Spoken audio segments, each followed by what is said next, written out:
Salut mes chouchous et bienvenue, je suis très heureux de vous retrouver sur cette nouvelle capsule.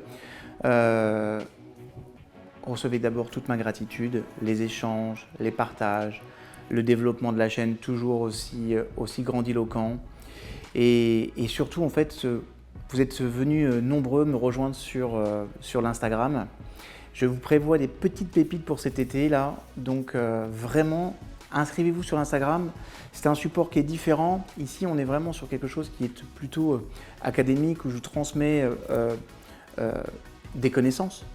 Sur Instagram, je partage d'autres connaissances, mais je partage aussi un petit peu plus ma vision du monde. Donc pour ceux qui veulent me rejoindre et faire partie de ma communauté, eh ben, rejoignez-moi sur Instagram. C'est David Lefrançois Coach. Vous verrez en dessous mon lien Insta. Ça marche? Aujourd'hui, on va parler de l'imaginaire. Pourquoi? Parce qu'en fait, j'ai eu beaucoup de demandes de votre part. Notamment, j'avais posé des questions sur Instagram à ceux qui le voulaient, sur les sujets que vous vouliez voir. Et beaucoup d'entre vous avaient parlé d'imagination et de créativité. D'accord? Avant ça, avant que je démarre ma capsule, je vais vous proposer un petit exercice. Je vais vous demander d'imaginer, ok, que vous êtes en train de marcher sur une poutre qui fait à peu près 80 cm, d'accord, de large. Et cette poutre, elle fait 10 mètres de long, mais elle est posée sur le sol, d'accord. Donc si demain j'arrive, je pose une poutre devant vous comme ça, parce que je suis très fort, d'accord. Donc je pose cette poutre de 10 mètres de long, 80 cm de large, c'est sur le sol, et je vous demande de parcourir la poutre en vous promenant dessus. Est-ce que vous le feriez? Ok. Maintenant, je vais vous demander d'imaginer que cette même poutre, okay, sur laquelle vous venez de traverser très facilement, je l'élève à 10 mètres de haut. Le feriez-vous? Il y a de grandes chances que non. Ok. Sauf si vous dites même pas peur. D'accord? Mais il y a de grandes chances que non. Pourquoi? Alors que dans les deux cas, je vous ai fait imaginer. Le premier cas, vous imaginez avec toute une structure de sécurité. Le deuxième cas, vous imaginez ce qui peut se produire, les conséquences si vous tombez. D'accord? Donc une fois encore, on va s'apercevoir que nos possibilités, notre potentiel, il n'est pas simplement lié à nos aptitudes, parce qu'on peut tous marcher sur une poutre de 80 cm, c'est relativement large, sans aucun problème. Maintenant, que cette poutre soit à une hauteur plus haute, on va envisager d'autres choses et ça s'appelle l'imagination. Et c'est ce dont je vais vous parler aujourd'hui. On va parler neurosciences et imagination, parce que les neurosciences ont un regard très intéressant là-dessus. Et on va s'apercevoir que l'imagination et la créativité sont vraiment les terreaux d'une meilleure réussite, ou en tout cas d'une adaptation à notre environnement, d'une compréhension des choses. Bref, c'est un outil incroyable. C'est la raison pour laquelle c'est important d'entraîner son imaginaire. Quand on a demandé à Einstein d'ailleurs de décrire comment fonctionnait sa pensée scientifique, il disait quoi? Certains signes, des images qui sont plus ou moins claires, qui peuvent être volontairement reproduits ou combinés. D'accord? En clair, il parlait d'imagination. L'imagination et la réalité, tout ça ne font qu'un dans notre cerveau. Par exemple, quand on regarde volontairement un objet de notre environnement. Pourquoi je vais vous donner cet exemple-là? Parce que souvent, et même moi je l'ai dit, je vous dis que parfois le cerveau ne fait pas la distinction entre une situation réellement vécue et une situation inventée de toutes pièces. Bref, extrêmement bien imaginée. D'accord? Alors, c'est vrai, je vais juste apporter une petite nuance au niveau neuroscientifique, parce que quand je vous disais, quand on regarde un objet, ok, mais qu'on le fait volontairement de notre environnement, notre cerveau va envoyer des signaux d'information depuis le lobe occipital, donc le cortex occipital c'est sur l'arrière de la tête, là où il y a l'occiput, d'accord, vers les lobes pariétaux qui sont juste là au-dessus, d'accord. Donc le lobe occipital visuel vers les lobes pariétaux. Maintenant, quand nous imaginons un objet, d'accord, juste l'imaginer, donc il n'est pas là, mais je l'imagine, le flux, il va passer dans le sens inverse. Ça veut dire que ça va partir des lobes pariétaux vers le lobe occipital. on va dire qu'en fait, la résonance magnétique est la même, mais la direction magnétique, elle est différente. C'est ce qui fait qu'on sait que la personne, quand elle fait un exercice, on sait si elle l'imagine ou si elle le vit vraiment. D'accord ? Donc, au niveau neuroscientifique, au niveau des IRM, il y a une différence.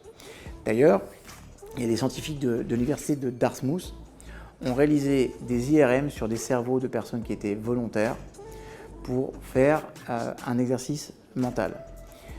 Ils ont réussi à créer une carte cérébrale des régions qui sont impliquées quand les sujets étaient en plein processus imaginatif, visuel.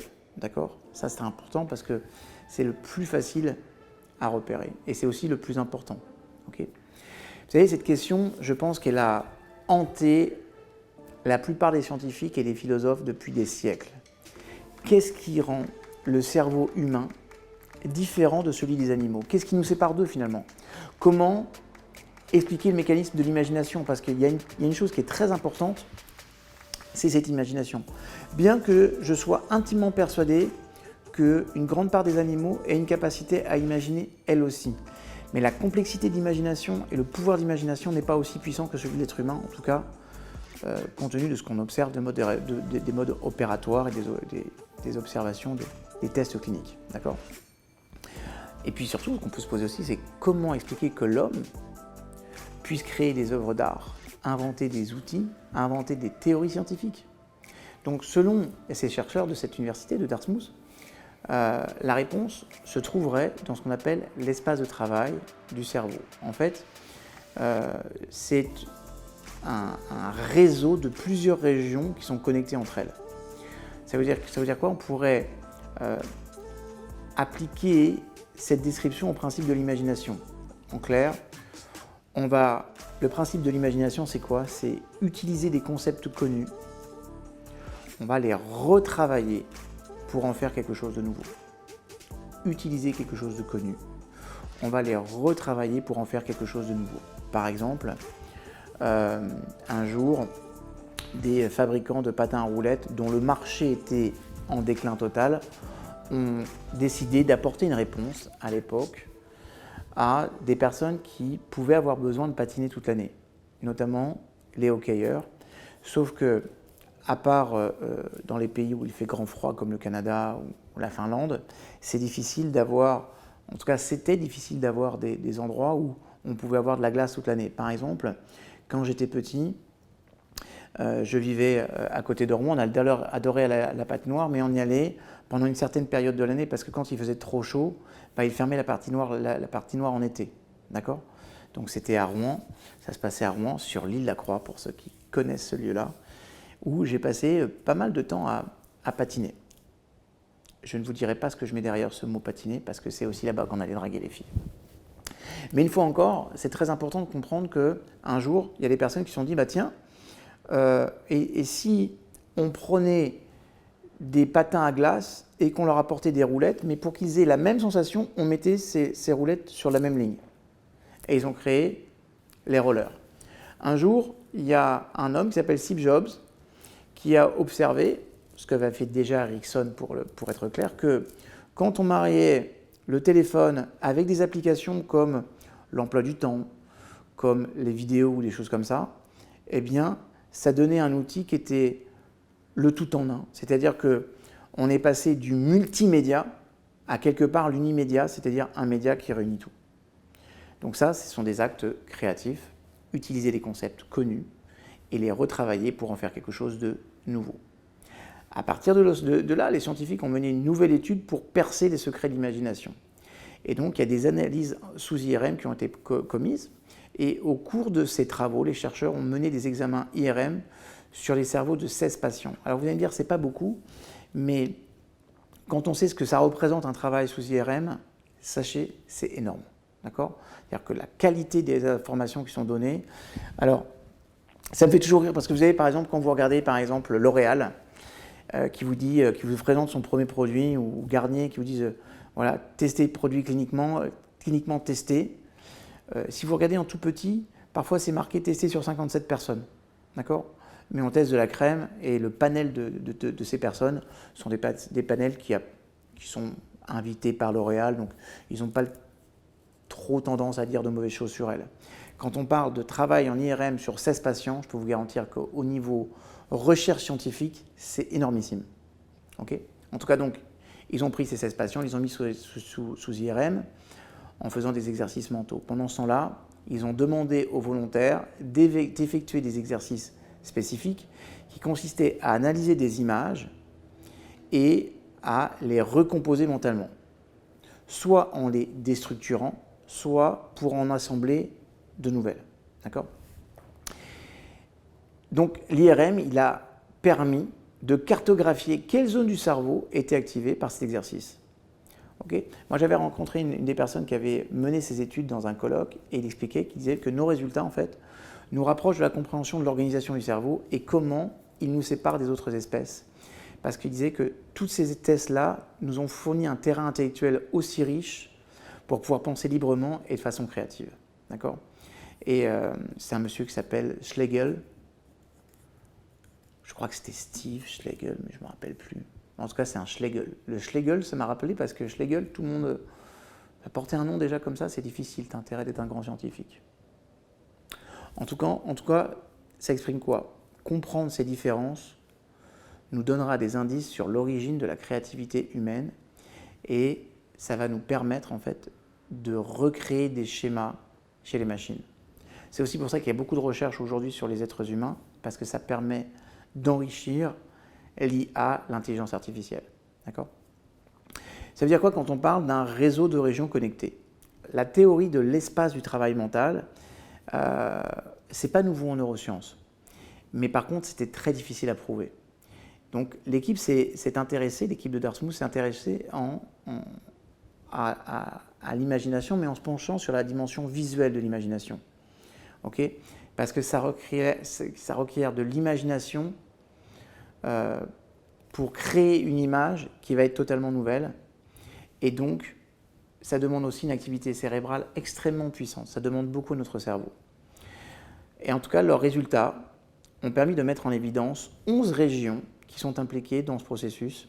Parmi ces régions, on va avoir le lobe occipital, d'accord, et le précuneus.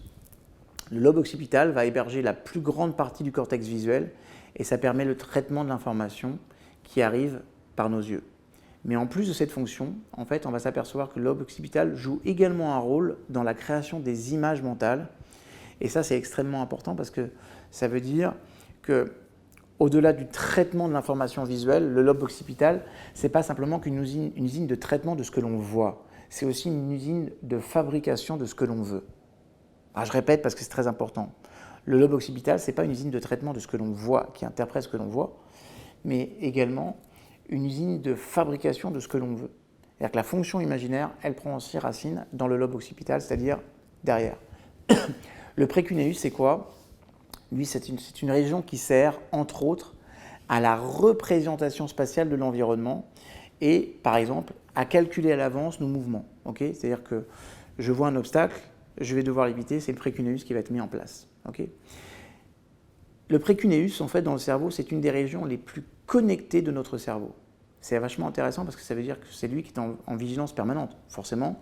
Chaque fois qu'on va être en déplacement, chaque fois qu'on va être en mouvement, ou chaque fois qu'on est censé recevoir, par exemple, quelque chose, quelqu'un pourrait me balancer un objet, le précuneus, c'est lui qui va calculer ou l'évitement ou le fait d'attraper cet objet. Mais ça veut dire que c'est aussi une partie du cerveau qui est extrêmement connectée parce qu'elle est en permanence en alerte. Il y a des études qui ont d'ailleurs démontré que le précuneus était plus gros chez l'être humain que chez n'importe quel autre animal. Maintenant, les IRM ont démontré que cette zone était également très impliquée lors des exercices mentaux. Et cette découverte, en fait, c'est ça qui va constituer une nouvelle avancée vers la compréhension du processus extrêmement complexe et presque unique qu'est l'imagination de l'être humain. Je pense qu'il faudra encore quelques années et je observerai la poursuite de ces travaux de près si j'ai des informations nouvelles parce que chaque année, ils renforcent les tests et les travaux. Pourquoi ? Parce qu'ils sont financés par de très gros industriels pour expliquer ce que c'est que l'intelligence artificielle et l'améliorer et l'intégrer aux futurs robots.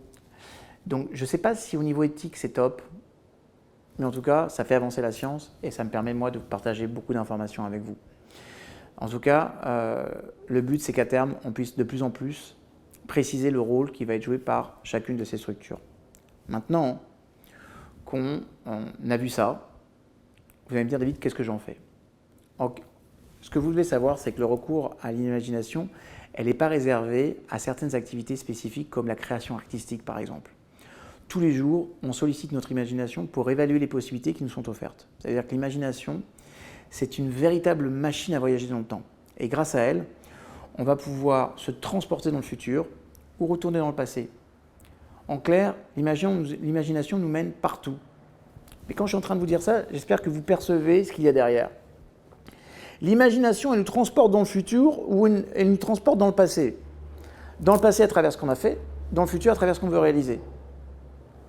L'imagination, ce sont des images en action. D'accord? Maintenant, si les images de mon passé, ils ne me plaisent pas, qu'est-ce qui m'empêche de les changer? Puisque l'imagination est un processus créatif que je peux stimuler par moi-même. Qu'est-ce qui m'empêche de prendre des images qui me pompent ma vie, parce que quand j'y pense dans mon passé, ça me torture, et les transformer dans quelque chose qui va me plaire? C'est ça le pouvoir de l'imagination. C'est qu'il a justement pas simplement le pouvoir de voyage, mais il a le pouvoir de transformation. Ça veut dire que l'imagination, en fait, définit notre capacité à produire des images mentales forgées à partir de plein de perceptions, les sons, les images, les émotions. L'imagination créatrice va donner à l'être humain la capacité d'inventer de nouveaux outils, de nouvelles techniques, mais aussi sa vie, la perception qu'il a de sa vie. C'est juste énormissime. C'est-à-dire que votre imagination, plutôt que d'en faire votre ennemi, en vous représentant ce qui ne vous convient pas, faites-en votre allié en choisissant de l'utiliser pour créer des choses qui vous plaisent vraiment et qui vont vous tirer vers le haut. Il y a aussi une chose que j'aimerais dire aussi sur l'imagination, je terminerai par ça, c'est l'imagination, c'est aussi intimement lié à la mémoire. Donc plus je vais renforcer ma mémoire, mes techniques de mémorisation, et plus curieusement, je vais renforcer mon imagination, parce que le but, c'est de le faire. Donc je vais vous donner quelques petits outils, là maintenant, pour stimuler votre imagination. Faites-en comme des jeux. On sait que, par exemple, certaines méthodes mnémotechniques utilisent l'imagination pour créer des images et se déplacer dans des lieux virtuels. Par exemple, si moi je veux apprendre différentes étapes d'une conférence que je vais donner, eh ben, je vais m'imaginer dans mon bureau, je vais voir par exemple, ma bibliothèque elle est rangée sous forme de livres. Donc si j'ai un message que je veux donner et qui correspond à une partie de ma bibliothèque, eh ben, je vais m'imaginer que je prends un des livres. Okay. Ensuite, je vais me poser sur le bureau, je vais imaginer que j'allume mon ordinateur et que je vais avoir une autre fonction. Et en fait, je vais me créer un parcours mental qui va me servir en fait d'enregistrer les grandes étapes que je vais donner sur ma conférence. Si on veut faire quelque chose de plus simple encore, vous vous rappelez de la phrase que vous avez appris à l'école « Mais où est donc Ornicart » Okay. On a appris ça pour retenir les conjonctions de coordination. Mais, où, et, donc, or, ni, car. On va utiliser l'imaginaire pour renforcer la mémorisation. Il y a aussi quelque chose qui permet franchement d'enrichir beaucoup notre imagination, c'est de se poser une question « et si ?» Vous savez, comme les enfants, ils créent, quand on les observe en train de jouer quand ils sont petits, c'est génial parce que ils sont dans un processus créatif permanent sans aucune limite. Ça veut dire quoi? Ils vont vous dire et si maintenant il y avait une bande d'Indiens qui arrivait et si nous on arrivait à construire un mur, okay? Et ben en fait le fait d'être dans le et si, ça a permis de développer d'énormes choses. J'ai discuté un jour avec un des chercheurs qui fabriquait à la NASA les premiers spationautes, mais sur Terre. Ça veut dire quoi?